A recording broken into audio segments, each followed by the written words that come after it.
বাংলাদেশে এমন একটি পাওয়ার প্ল্যান্ট চালু হতে যাচ্ছে যেটা বিস্ফোরণ হলেও নিজে নিজেই ঠান্ডা হয়ে যাবে। 28 এপ্রিল 2026 বাংলাদেশ সেই ঐতিহাসিক মাইল ফলকটি অর্জন করেছে। প্রিয় শিক্ষার্থী, বলছি রূপপুর পারমাণবিক বিদ্যুৎ কেন্দ্রের কথা।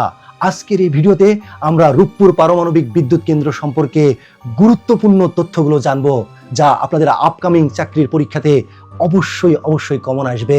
তাই ভিডিওটি স্কিপ করবেন না, প্রথম থেকে শেষ পর্যন্ত দেখুন এবং টাইমলাইনে শেয়ার করে দিয়ে রাখুন। চলুন তাহলে শুরু করি। প্রথমে আমরা এক নজরে দেখে নেই পরিচয় কি এটার।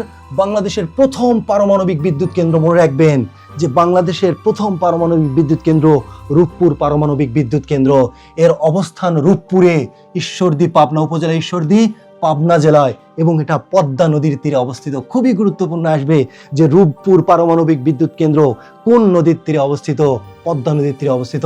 এর মোট 2টি ইউনিট রয়েছে, প্রতিটি ইউনিট 1200 মেগাওয়াট করে, মোট উৎপাদন ক্ষমতা হচ্ছে 2400 মেগাওয়াট। পরীক্ষায় যদি আসে যে রূপপুর পারমাণবিক বিদ্যুৎ কেন্দ্রের মোট উৎপাদন ক্ষমতা কত, 2400 মেগাওয়াট, 1200 করে 2400, এবং পারমাণবিক শক্তির অভিজাত ক্লাবে বাংলাদেশ এখন 33তম। বিশ্বে যে দেশগুলো রয়েছে পারমাণবিক শক্তি ব্যবহার করে, সেই দেশগুলোর মধ্যে বাংলাদেশ এখন 33তম। তো এখানে যে স্পেশাল যে বিষয়টা, সেটা হচ্ছে এই পারমাণবিক বিদ্যুৎ কেন্দ্রের যে রিঅ্যাক্টর টাইপটা, এটা খুবই ইম্পর্টেন্ট। এটা হচ্ছে VVER 1200, প্রেসারাইজড ওয়াটার রিঅ্যাক্টর। তার মানে এটি এমন একটা রিঅ্যাক্টর যেটা পৃথিবীর কম পারমাণবিক বিদ্যুৎ কেন্দ্রেই রয়েছে, এবং এটা জেনারেশন 3+ টাইপের, এবং কোর ক্যাসার রয়েছে, যেখানে কোর ক্যাসার রয়েছে, অর্থাৎ কোনো কারণে যদি রিঅ্যাক্টর মেলডাউন হয় তারপরেও গলিত যে ফুয়েল সেটাকে ধরে রাখবে।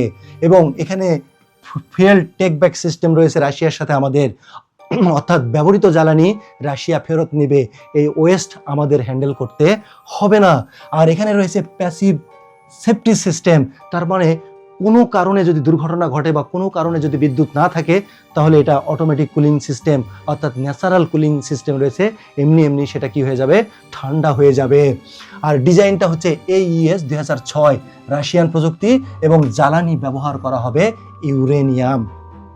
এর সার্ভিস লাইফ প্রায় 60 বছর, এবং এখানে মোট ব্যয় হয়েছে 12 থেকে 13 বিলিয়ন মার্কিন ডলার, এবং যার 90% ঋণ দিয়েছে রাশিয়া, অর্থাৎ 11.3 বিলিয়ন ডলার রাশিয়া দিয়েছে।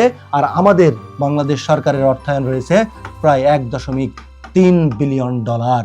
এবং বাংলাদেশ এই পরিশোধের মেয়াদটা রয়েছে হচ্ছে 20 বছর, এবং 2027 সাল থেকে, মনে রাখবেন 2027 সাল থেকে ঋণের কিস্তি শুরু হবে। তো এখানে যে গুরুত্বপূর্ণ যে বিষয়টা হচ্ছে, সেটি হচ্ছে প্রধান নির্মাতা প্রতিষ্ঠানটা হচ্ছে রোসাটম। এটা কিন্তু খুবই গুরুত্বপূর্ণ, পরীক্ষায় আসবে যে নির্মাতা প্রতিষ্ঠান কোনটি, রোসাটম। আর এই রোসাটম হচ্ছে রাশিয়ার রাষ্ট্রীয় পারমাণবিক সংস্থা, এটা নির্মাণ করতেছে। আর নির্মাণটা শুরু হয় মনে রাখবেন 2017 সালে, এবং ফিউয়েল লোডিং হয় 28 এপ্রিল 2026। খুবই গুরুত্বপূর্ণ। এবং 2027 সালে ইউনিট 2 এর পূর্ণাঙ্গ উৎপাদন শুরু হবে 2027 সালে। আর আগস্ট 2026 পর্যন্ত 300 মেগাওয়াট বিদ্যুৎ উৎপাদনের লক্ষ্যমাত্রা রয়েছে। এবং জ্বালানির প্রথম চালানটি ঢাকায় এসেছিল 28 সেপ্টেম্বর 2023, অর্থাৎ ইউরেনিয়াম রাশিয়া থেকে প্রথম বিমানযোগে এসেছিল 28 সেপ্টেম্বর 2023।